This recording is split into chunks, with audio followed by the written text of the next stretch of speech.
السلام عليكم. رجوع.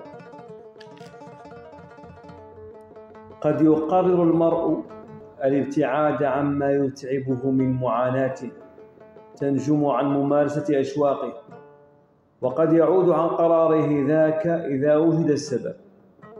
وقد قلت من بحر تتناقص، قلت إني يا الجواد تارك عني الأغياد، قلت إني يا الجواد تارك عني الأغياد، ولاني لاهن زاد من بغي الله وحله،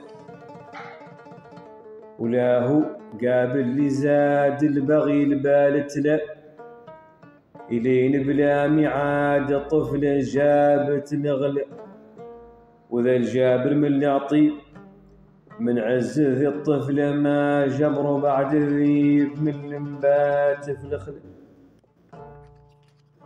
السلام عليكم.